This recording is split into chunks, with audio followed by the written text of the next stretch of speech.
Grand mass കിച്ചണിലേക്ക് എല്ലാവർക്കും സ്വാഗതം. ഇന്ന് നമുക്ക് വളരെ സ്പെഷ്യൽ ആയിട്ടുള്ള ഒരു നാരങ്ങ അച്ചാർ തയ്യാറാക്കാം. ഈ നാരങ്ങ അച്ചാർ എന്ന് പറഞ്ഞാൽ ഒരു ദിവസം കൊണ്ട് ഉണ്ടാക്കുന്ന ഒരു നാരങ്ങ അച്ചാറല്ല, നമുക്ക് ഒരു മാസം വേണ്ടി വരും ഈ അച്ചാർ തയ്യാറാക്കാം. ഈ അച്ചാർ ഉണ്ടാക്കാനായിട്ട് കുറേ നാളുകൾ വേണ്ടി വരും എന്നുണ്ടെങ്കിൽ ഇത് വളരെ ടേസ്റ്റിയാണ്. അതുപോലെ തന്നെ നമുക്ക് കുറേ നാളുകളോളം ഇത് സൂക്ഷിച്ച് വയ്ക്കുകയും ചെയ്യാം. എന്നാൽ നമുക്ക് ഇത് എങ്ങനെ ഉണ്ടാക്കുന്നത് എന്നുള്ളത് നോക്കാം.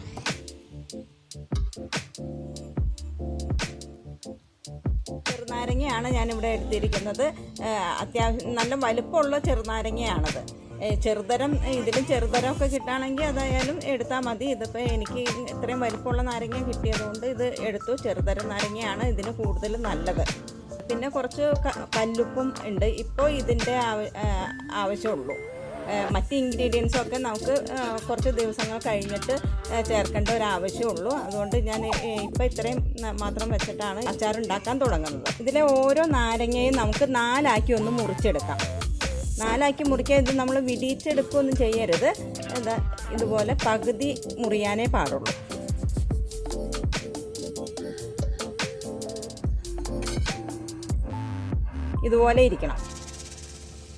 ഇതുപോലെ ഇരിക്കണം. ഇതിൻ്റെ ഉള്ളിലേക്ക് നമുക്ക് കുറച്ച് കല്ലുപ്പ് ഇട്ട് കൊടുക്കാം.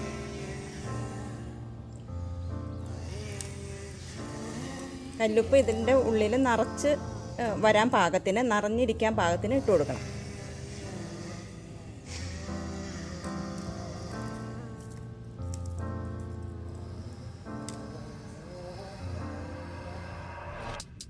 ഇതുപോലെ ആക്കിയെടുക്കുക.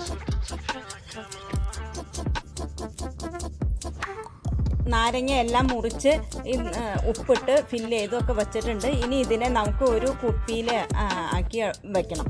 കുപ്പിയിലെന്ന് പറഞ്ഞാൽ നല്ല എയർ ടൈറ്റ് ആയിട്ടുള്ള ഒരു കുപ്പി ആയിരിക്കണം. പ്ലാസ്റ്റിക്കിൻ്റെ പാത്രങ്ങൾ എടുക്കുകയാണെങ്കിൽ എന്ന് പറഞ്ഞാൽ നല്ല ക്വാളിറ്റിയുള്ള ടപ്പർ വെയർ പോലുള്ള പാത്രങ്ങളൊക്കെ ഉപയോഗിക്കാം. നല്ല ക്വാളിറ്റി ഉള്ള തരം പ്ലാസ്റ്റിക് പാത്രങ്ങൾ എടുക്കണം. എയർ ടൈറ്റായിട്ട് ഇരിക്കണം. നമ്മളിത് ഇന്ന് ഇത് അടച്ചു വെച്ച് കഴിഞ്ഞാൽ ഇനി ഒരു 25 ദിവസത്തോളം കഴിഞ്ഞിട്ടാണ് ഇത് നമ്മൾ കുപ്പി അതിൻ്റെ അടപ്പ് തുറക്കണുള്ളൂ. അതുകൊണ്ട് അത് അത്രയും നാൾ അതിൻ്റെ ഉള്ളിൽ നല്ല സുരക്ഷിതമായിട്ട് ഇരിക്കണം. അതിന് വേണ്ടിയിട്ടാണ് എയർ ടൈറ്റായിട്ടുള്ള പാത്രങ്ങൾ എന്തെങ്കിലും വേണമെന്ന് പറയണത്.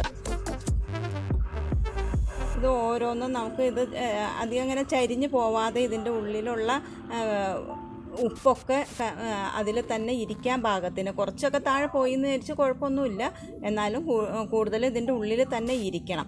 അത് അങ്ങനെ വേണം നമ്മളിപ്പോൾ ഈ കുപ്പിയിൽ വെക്കാനായിട്ട്. ഞാൻ ഇതുപോലൊരു പക്കറ്റ് ഉപയോഗിച്ചിട്ടാണ് വയ്ക്കണത്. എൻ്റെ കൈ ഇതിൻ്റെ ഉള്ളിലേക്ക് ശരിക്കും കടക്കില്ല. അപ്പോൾ അതുകൊണ്ട് ഞാനിതിങ്ങനെ എടുത്ത് വയ്ക്കണേ. ഇത് ഉപയോഗിച്ച് വയ്ക്കുക. അപ്പോൾ അങ്ങനെ നിങ്ങൾക്കും അങ്ങനെ ചെയ്യാവുന്നതാണ്. ഇതുപോലെ ഓരോന്നും സൂക്ഷിച്ച് എടുത്ത് വയ്ക്കുക. ഇതിലേക്ക് ഞാൻ ഓരോന്നായിട്ട് പറക്കി വെച്ചിട്ടുണ്ട്. അപ്പോൾ ഇതിൽ ഇത്രയാണ് വെക്കാൻ പറ്റുള്ളൂ. ഇത്രയും വെച്ചാൽ മതിയാകും. ഇനി ഈ 3 നമുക്ക് വേറൊരു കുപ്പിയിലേക്ക് ഇട്ട് വയ്ക്കാം. ഇതിനെ ഇനി നന്നായിട്ട് ഇതിൻ്റെ അടപ്പൊക്കെ ഇട്ട് നന്നായിട്ടൊന്ന് അടച്ചു വയ്ക്കണം.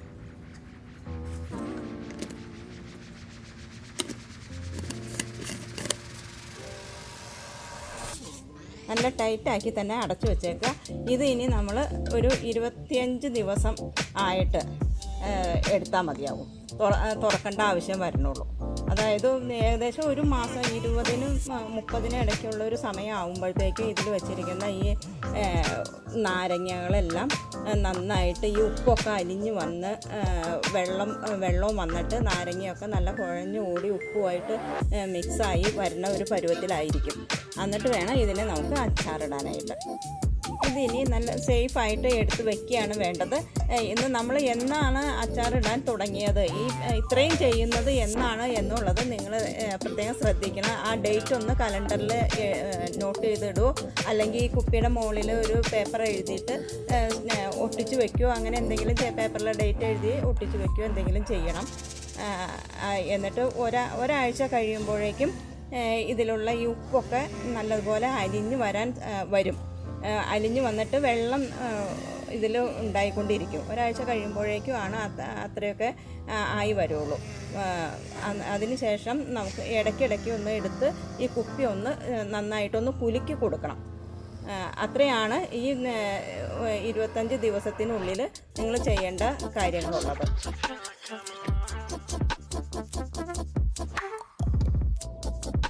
നമ്മൾ ഈ നാരങ്ങ ഉപ്പിട്ട് വെച്ചിട്ട് ഇപ്പോൾ 20 ദിവസമായിട്ടുണ്ട്. ഇതിൽ ഒരാഴ്ച കഴിഞ്ഞപ്പോഴത്തേക്ക് ആ ഉപ്പൊക്കെ അലിഞ്ഞ് ഇതിലിപ്പം വെള്ളമൊക്കെ വന്നിട്ടുണ്ട്. അതിന് ശേഷം ഒരു 2-3 ദിവസം കൂടുമ്പോൾ ഒന്ന് നന്നായിട്ട് എടുത്ത് കുലുക്കി കൊടുക്കുകയാണ് വേണ്ടത്. ഇതുപോലെ ഒന്ന് കുലുക്കി കൊടുക്കണം. അപ്പോൾ ഈ താഴത്തുനിന്നുള്ള വെള്ളമൊക്കെ മുകളിലേക്ക് വന്നിട്ട് മുകളിൽ കിടക്കുന്ന നാരങ്ങകളും ഒന്ന് നന്നായിട്ട് നനഞ്ഞു വരും. അതിന് വേണ്ടിയിട്ടാണ് ഇങ്ങനെ കുലുക്കി കൊടുക്കണം എന്ന് പറയണത്. ഈ അടപ്പ് തുറക്കോ അങ്ങനെയൊന്നും ചെയ്യരുത്. ഇനി ഒരു 6 ദിവസം കൂടെ കഴിഞ്ഞ ഒരു 5-6 ദിവസം കൂടെ ഇങ്ങനെ തന്നെ ഇരിക്കട്ടെ. അതിനുശേഷം നമുക്ക് അടപ്പ് തുറന്നിട്ട് ഈ നാരങ്ങയെ അച്ചാറാക്കി മാറ്റാം. നാരങ്ങ നമ്മൾ ഉപ്പിട്ട് വെച്ചിട്ട് ഇപ്പോൾ 26 ദിവസമായിട്ടുണ്ട്. ഇനി നമുക്ക് ഇതിനെ അച്ചാറിടാം. ഇതിൻ്റെ അടപ്പ് ഇന്നാണ് തുറക്കണത്. അന്ന് അടച്ചൊക്കെ വച്ച് കഴിഞ്ഞിട്ട് ഇന്നാണ് അടപ്പ് തുറക്കണുള്ളൂ. അതിനിടയ്ക്ക് 3 ദിവസമോ 4 ദിവസമൊക്കെ കൂടുമ്പോൾ ഒന്ന് കുലുക്കി കൊടുക്കും.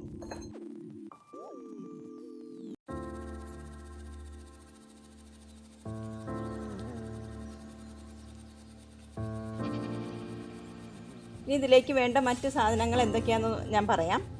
ഇത് കുറച്ച് വെളുത്തുള്ളിയാണ്. ഒരു 2 തുടം വെളുത്തുള്ളിയാണ് എടുത്തേക്കണത്. അതിനെ ചിലതൊക്കെ ഒന്ന് പൊളിച്ചിട്ടിട്ടുണ്ട്. അതുകൊണ്ടാണ് ഇത്രയും കൂടുതലായിട്ട് തോന്നണത്. 2 പച്ചമുളകുണ്ട്, കുറച്ച് വേപ്പില, പിന്നെ ഉലുവ, കടുക്, കുറച്ച് കായത്തിൻ്റെ കട്ടയാണ് ഞാനിവിടെ എടുത്തിരിക്കുന്നത്. പൊടി വേണമെങ്കിൽ നിങ്ങളുടെ അടുത്ത് പൊടിയാണോ ഉള്ളതെങ്കിൽ പൊടി എടുത്താലും മതി. മുളക് പൊടി, ഇത് കാശ്മീരി ചില്ലി പൗഡറാണ് എടുത്തേക്കണത്. അപ്പം നല്ല കളറ് കിട്ടുന്നതിന് വേണ്ടിയിട്ടാണ് ഞാൻ അങ്ങനെ എടുത്തേക്കണത്. പിന്നെ എണ്ണ, പിന്നെ കുറച്ച് വിനാഗിരി, ചൊറുക്ക എന്നൊക്കെ നാടൻ ചൊറുക്കയാണ്. ഇനി നമുക്ക് ഒരു പാൻ അടുപ്പത്ത് വയ്ക്കുക. ഒരു ചീനച്ചട്ടി ആണ് ഞാനിവിടെ എടുത്തിരിക്കുന്നത്. അതിലേക്ക് കുറച്ച് കടുക് ഇട്ട് കൊടുക്കാം. പിന്നെ ഒരു 2 ടീസ്പൂൺ കടുക് ഇട്ട് കൊടുക്കാം. ഇത് കുറച്ച് ഞാനിവിടെ മാറ്റി വെച്ചിട്ടുണ്ട്. നന്നായിട്ട് വറുത്തെടുക്കണം.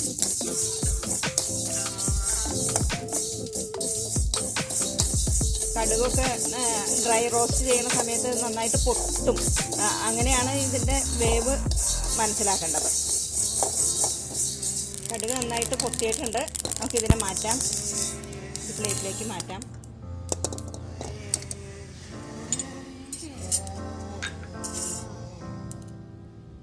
അത്രയും തന്നെ ഉലുവയും ഇട്ട് കൊടുക്കുക.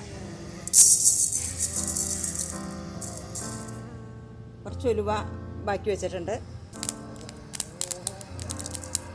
ഉലുവയും നന്നായി പൊട്ടിയിട്ടുണ്ട്.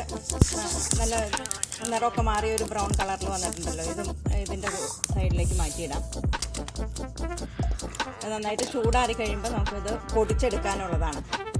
ഇതിലേക്ക് ആവശ്യത്തിനുള്ള എണ്ണ ഒഴിച്ചു കൊടുക്കാൻ ഞാനിത് ഒരു 100 ഗ്രാമിൻ്റെ 100 ml ആണ് ഈ എണ്ണ. ഇത് ഒഴിച്ചു കൊടുക്കുകയാണ്. ഇതിലേക്ക് കായത്തിൻ്റെ പീസുകൾ ഇട്ട് കൊടുക്കാം. ഇതും കൂടെ ഒന്ന് വറുത്തെടുത്തിട്ട് വേണം എല്ലാം കൂടെ ഒന്നിച്ച് പൊടിച്ചെടുക്കാനായിട്ട്. ഇതൊരു 15 അല്ലെങ്കിൽ 20 ഗ്രാം കായത്തിൻ്റെ കട്ടകളാണുള്ളത്. പൊടിയാണ് നിങ്ങൾ എടുക്കണത് എന്നുണ്ടെങ്കിൽ ഒരു 2 ടീസ്പൂൺ പൊടി ഇടാം.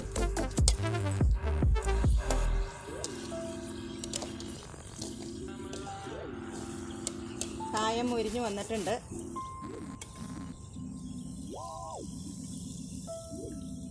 ഫ്ലെയിം ഓഫാക്കി വെക്കാം. ഇതൊന്ന് പൊടിച്ചിട്ട് വരാം. വറുത്ത കടുക്, ഉലുവ, കായം ഇത് നന്നായിട്ട് പൊടിച്ചെടുക്കണം. സ്റ്റൗ ഓണാക്കിയിട്ടുണ്ട്. ഇതിൽ ബാക്കിയുള്ള എണ്ണയും കൂടെ ഇതിലേക്ക് ഒഴിച്ചു കൊടുക്കാം. എണ്ണ നന്നായിട്ട് ചൂടായിട്ട് കടുക് ഇട്ട് കൊടുക്കാം. ബാക്കി വെച്ചേക്കുന്ന ആ കടുകാണിത്. കടുക് നന്നായിട്ട് പൊട്ടിയതിന് ശേഷം ഉലുവ ഇട്ട് കൊടുക്കാം.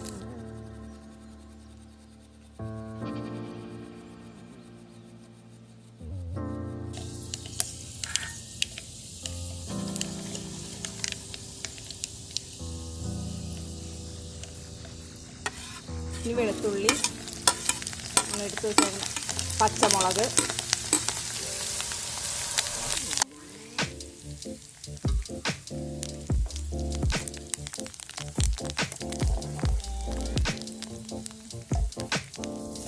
വെളുത്തുള്ളിയൊക്കെ ചെറുതായിട്ടൊന്ന് ബ്രൗൺ നിറത്തിലേക്ക് ആയി വന്നിട്ടുണ്ട്. നമുക്ക് ഇനി നാരങ്ങ ഇട്ട് കൊടുക്കാം.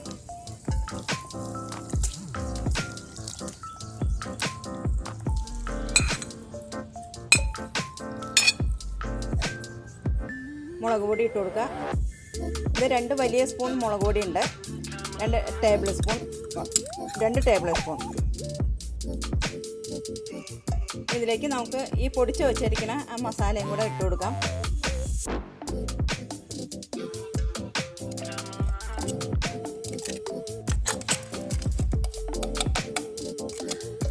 നന്നായിട്ടൊന്ന് ഇളക്കി യോജിപ്പിക്കാം.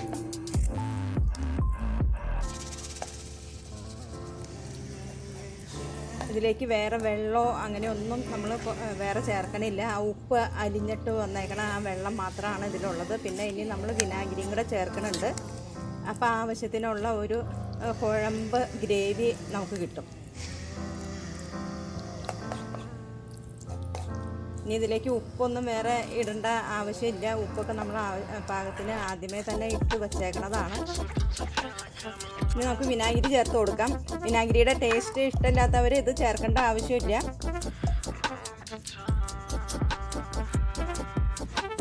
നാരങ്ങയുടെ തൊണ്ടിന് ചെറിയൊരു കയ്പ്പ് വരുമല്ലോ, അപ്പോൾ ആ കയ്പ്പൊന്ന് കുറഞ്ഞ് കിട്ടാനും കൂടെ വേണ്ടിയിട്ടാണ് ഈ വിനാഗിരി ചേർക്കുന്നതിൻ്റെ കാര്യം. ഈ വലിയ തവിയയ്ക്ക് 2 തവിയാണ് ഞാനിപ്പോൾ ഇതിൽ വിനാഗിരി ഒഴിച്ചേക്കണത്. ഇത് നന്നായിട്ടൊന്ന് ചൂടായി കഴിഞ്ഞാൽ നമുക്കിത് നമ്മുടെ അച്ചാർ ഇവിടെ റെഡിയായി കഴിഞ്ഞിട്ടുണ്ട്. ഫ്ലെയിം ഓഫാക്കാം. നമ്മുടെ നാരങ്ങ അച്ചാർ ഇവിടെ റെഡി ആയിട്ടുണ്ട്. ഫ്ലെയിം ഓഫാക്കുകയാണ്. നന്നായി തണുത്ത് കഴിഞ്ഞാൽ ഇതുപോലൊരു ഗ്ലാസ് ബോട്ടിലാക്കി നിങ്ങൾക്കിത് സൂക്ഷിച്ച് വയ്ക്കാം. 1 മാസത്തോളം എങ്ങനെയായാലും കേടാവൊന്നുമില്ല. നമ്മളിതിൽ വെള്ളമോ അങ്ങനെയുള്ള യാതൊന്നും തന്നെ ചേർത്തിട്ടില്ല എന്നുള്ളത് കൊണ്ട് 1 മാസത്തോളം നിങ്ങൾക്കിത് ഫ്രിഡ്ജിലൊന്നും വയ്ക്കാതെ തന്നെ ഉപയോഗിക്കാവുന്ന ഒന്നാണ്. എല്ലാവരും ഒന്ന് ട്രൈ ചെയ്യണം. നിങ്ങൾക്ക് ഇഷ്ടപ്പെട്ടെങ്കിൽ വീഡിയോ ഷെയർ ചെയ്യുക. മറ്റൊരു വീഡിയോയുമായിട്ട് നമുക്ക് വീണ്ടും കാണാം.